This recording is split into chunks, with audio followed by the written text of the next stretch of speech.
बहू के सवाल। प्रतिभा को बचपन से ही सवाल जवाब का बहुत शौक होता है, जिसके चलते मम्मी पापा उसे किताबें ला कर देते हैं। लेकिन वो उनकी जगह गूगल की मदद लेकर अपने पास अतरंगी सवालों का पिटारा भरे रखती है, जिनसे वो लोगों को अपने आगे बेवकूफ दिखाने के लिए हर बात पर सबसे अतरंगी सवाल पूछती रहती है। ओ बहू, कहाँ है? जरा जल्दी इधर आ। क्या हुआ मम्मी जी? ऐसा कौन सा आसमान सिर पर आ गिरा जो इतनी हबड़ तबड़ में बुलाया? अरे आसमान का तो पता नहीं, पर इसकी छत जरूर गिरेगी। कितनी बार बोला है कि इसे रिपेयर करा लो। मम्मी जी, ऐसी क्या चीज है जो आपसे कभी सवाल तो नहीं पूछती, पर फिर भी आपको हमेशा उसका जवाब देना पड़ता है? हे भगवान, यहाँ घर गिरने को आया और इसे केबीसी खेलना है। अरे तू अपने सवालों का टोकरा अपने पास ही रख, मेरा बेटा करा देगा। वो आलसी, उनके भरोसे रही तो छत पक्का गिरेगी। इससे अच्छा है कि जल्द जवाब ही दे दो।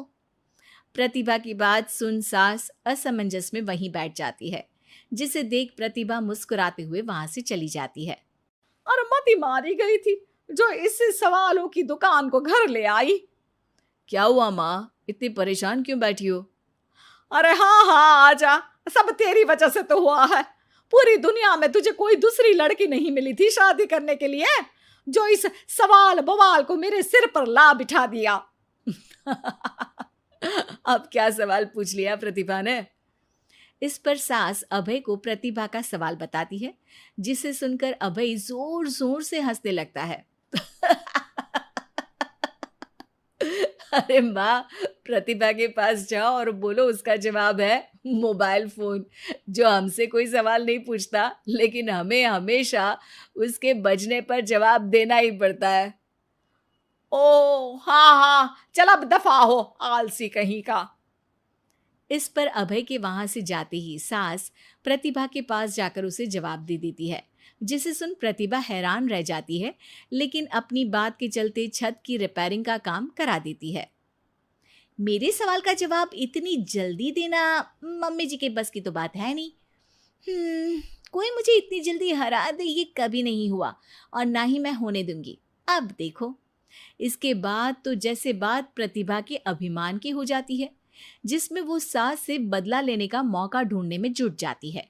एक दिन, आज ना हमें पड़ोस वाले शर्मा जी के घर डिनर पर जाना है, तो अपने सवालों को घर पर ही छोड़कर जाना, समझी? सास की बात का कोई जवाब दिए बिना प्रतिभा वहां से चली जाती है, और रात को शर्मा जी के घर पहुंचते ही उनके बच्चे के साथ खेल खेलने के बहाने अपने सवालों की गाड़ी शुरू कर देती है। पापा, आंटी बहुत सवाल करती है, मुझे उनके साथ नहीं खेलना। अरे ना ना बच्चा, आंटी आपकी नॉलेज के लिए ही तो पूछ रही होंगी ना। अच्छा तो बताओ, एक लड़की 50 फुट की सीढ़ी से गिरी, फिर भी उसे चोट नहीं लगी, क्यों? बच्चे की बात सुनकर शर्मा जी सिर खुजाते बैठ जाते हैं। अब अरे बच्चा, जाओ खिलौने से खेलो, जाओ जाओ। क्यों शर्मा जी, जवाब नहीं पता तो बच्चे को भेज रहे हैं?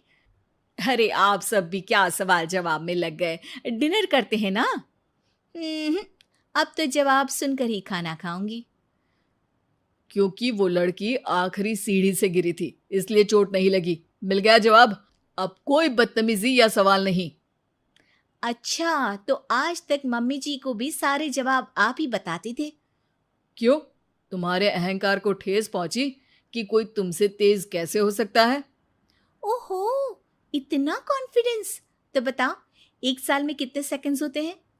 12। 2 जनवरी, 2 फरवरी एंड कंटिन्यूड। ज्यादा तेज हो। अच्छा, ऐसी क्या चीज है जिसे तुम छुए बिना पकड़ सकते हो? बात। 2 माँ और 2 बेटी पिज्जा खाने गई। सबने एक एक स्लाइस खाया, फिर भी सिर्फ 3 स्लाइस ही खा पाए। कैसे? क्योंकि उनमें एक ग्रैंड मदर है, फिर उनकी बेटी यानी कि मदर, और फिर उनकी बेटी। हो गई 2 माँ और 2 बेटी। मिल गए 3 स्लाइड का हिसाब। अरे कभी तो अपनी गूगल की दुनिया से बाहर निकलो। अपने आप को अगर इतना ही तेज समझती हो तो अब तुम मेरे सवालों का जवाब दो। कौन सा फूल सबसे अच्छा है? किसका दूध दुनिया में सबसे ज्यादा अच्छा है? कौन सी मिठास सबसे अच्छी है? अभय के सवाल सुन प्रतिभा असमंजस में पड़ चुपचाप बैठ जाती है, जिसे देख सब हैरान रह जाते हैं।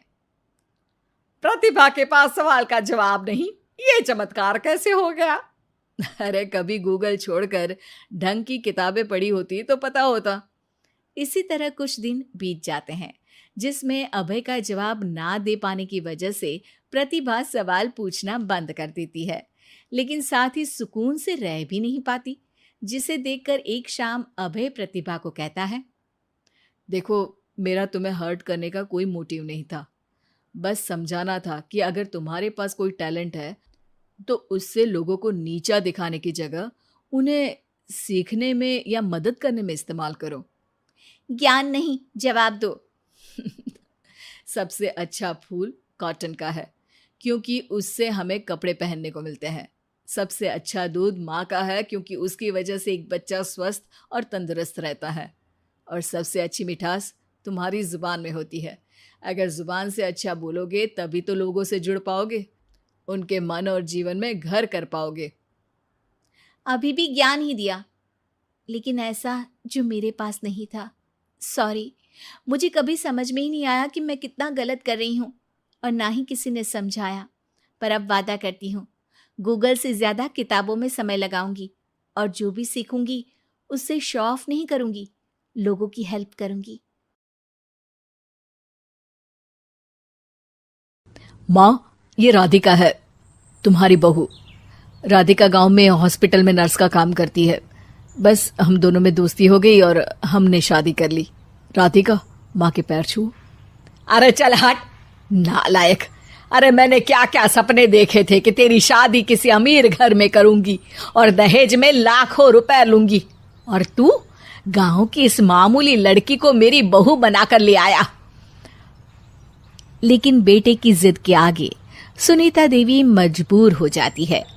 राधिका सुनीता देवी को फूटी आंख भी नहीं भाती थी। तुम चिंता मत करो भाग्यवान, हम दोनों मिलकर अपनी बहू को इतना सताएंगे कि वो हमसे तंग आकर ये घर छोड़कर चली जाएगी। फिर हम अपने बेटे की शादी किसी बड़े सेठ की बेटी से कर देंगे, ठीक है? अगले दिन सुनीता देवी अपने बेटे का कमरा साफ कर रही होती है। तभी बहू के सामान में उसे एक बड़ी बड़ी मूंछों वाले आदमी की तस्वीर दिखाई देती है, और उसके कंधे पर एक बड़ी सी बंदूक टंगी होती है। तस्वीर के नीचे लिखा होता है, डाकू मंगल सिंह। ये किसकी तस्वीर है बहू? ये मेरे पिताजी की तस्वीर है। बस फिर क्या था। ये सुनते ही सुनीता देवी के हाथ पैर कांपने लगते हैं। वो भागती हुई सीधा अपने पति के कमरे में जाती है। अरे गजब हो गया जी, गजब। अरे क्या हो गया भाग्यवान? हमारी बहू एक मशहूर डाकू मंगल सिंह की बेटी है। हे भगवान, अब क्या होगा? क्या कहा? डाकू मंगल सिंह? अरे मर गए रे। सुना है वो तो बड़ा ही खतरनाक डाकू है, मारता ज्यादा है, गिनता कम है। लोग तो लोग, पुलिस वाले भी उसके नाम से कांपते हैं। अरे सुना है वो तो हर हफ्ते 2-4 लोगों का ऊपर का टिकट कटवा ही देता है। हे भगवान, अब हम क्या करेंगे? ये हमारे नालायक बेटे ने कैसी मुसीबत हमारे गले बांध दी। हाँ वो तो है, अगर हमने बहू को जरा भी तकलीफ दी तो उसका बाप मंगल सिंह हमें गोली से उड़ा देगा। अब जो मैं कहता हूँ उसे ध्यान से सुनो। तुम बहू से बिल्कुल घर के काम मत करवाना, और ध्यान रहे उसे किसी प्रकार की तकलीफ नहीं होनी चाहिए, समझ गई ना? और ऐसा ही होता है। अगले दिन सुनीता देवी रसोई में खाना बना रही होती है कि तभी, ये क्या माँ जी, मेरे रहते आप खाना बना रही हैं? चलिए हटिए, मैं खाना बना देती हूँ। अरे नहीं नहीं बहू, तू यहाँ क्यों आ गई? जा, तू अपने कमरे में जाकर आराम कर, मैं खाना बना लूंगी। सुनीता देवी जिद करके राधिका को भेज देती है। फिर एक दिन, अरे फर्श पर कितनी धूल जमी है, माँ जी देखेंगी तो नाराज हो जाएंगी, मैं अभी यहाँ पोछा लगा देती हूँ। राधिका जैसे ही पोछा लगाने लगती है कि तभी उसके ससुर की नजर उस पर पड़ती है। बंसीलाल भागता हुआ वहां आता है अरे नहीं नहीं बहू, तुम ये क्या गजब कर रही हो। बहू तो बेटी समान होती है और हम ना अपनी बेटियों से काम नहीं करवाते। तुम आराम से बैठकर यूट्यूब पर किड लॉजिक चैनल की सास बहू की कहानियां देखो। वो लोग ना बहुत अच्छी अच्छी कहानियां बनाते हैं। सच? आप देखते हैं? अरे मैं तो रोज देखता हूँ। शहर की बहू तो मेरी फेवरेट कहानी है। हाँ, ये कहकर बंसीलाल पोछा लगाने लगता है। इस तरह राधिका के सास ससुर सारा दिन उसकी खुशामद में लगे रहते हैं और उसे किसी महारानी की तरह रखते थे। कैसा लगा बहू? पिज्जा टेस्टी तो है ना? अच्छा, मीठे में क्या खाओगी बोलो तो? माँ जी, मुझे तो काजू कतली बहुत पसंद है और उसके बाद एक गिलास लस्सी मिल जाए तो मजा आ जाएगा। ये सुनते ही सुनीता देवी अपने पति को कोहनी मारते हुए कहती है, अरे सुना नहीं, बहू क्या मांग रही है? जल्दी से भागकर बाजार जाइए और सब खरीद कर ले आइए। हाँ हाँ भाग्यवान, अभी जाता हूँ। राधिका की तो 5 उंगलियां घी में थी। वो तो अपने ससुराल में मजे कर रही थी। दूसरी तरफ राधिका की सास उसके लिए कभी नई साड़ी खरीद लाती तो कभी उसके लिए नए गहने बनवा देती। फिर एक दिन डाकू मंगल सिंह अपनी बेटी राधिका से मिलने अपने आदमियों के साथ आता है। उन सबको देखते ही राधिका के सास ससुर डर के मारे कांपने लगते हैं। मर गया रे, डाकू मंगल सिंह तो सच में कितना डरावना दिखता है। ऊपर से इतनी बड़ी बंदूक लेकर घूमता है। कैसे हैं समधी जी? क्या हुआ? आप इतना घबरा क्यों रहे हैं और आपको इतना पसीना क्यों आ रहा है? आपकी तबीयत तो ठीक है ना? जी अभी तक तो ठीक है, पर लगता है बहुत जल्द खराब होने वाली है। क्या कहा आपने? जी कुछ नहीं, बताइए बताइए कैसे आना हुआ?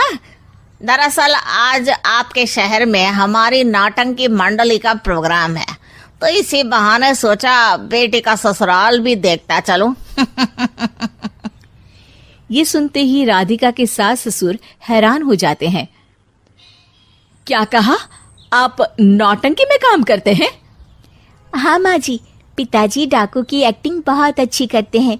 उन्हें तो कई अवार्ड भी मिल चुके हैं। और ये बंदूक, ये तो असली लगती है। तभी राधिका के पिताजी अपनी नकली मूंछ निकालते हुए कहते हैं,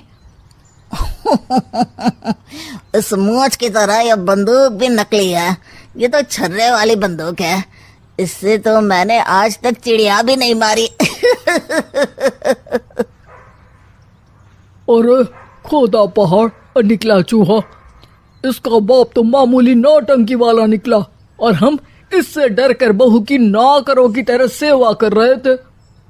आपने सही कहा जी। इसके पीछे मेरे कितने पैसे खर्च हो गए और काम कर करके मेरी तो कमर टूट गई सो अलग। अरे बहू, तूने अपने पिताजी के बारे में हमें पहले क्यों नहीं बताया? राधिका मुस्कुराते हुए कहती है, आपने तो कभी पूछा ही नहीं ना माँ जी।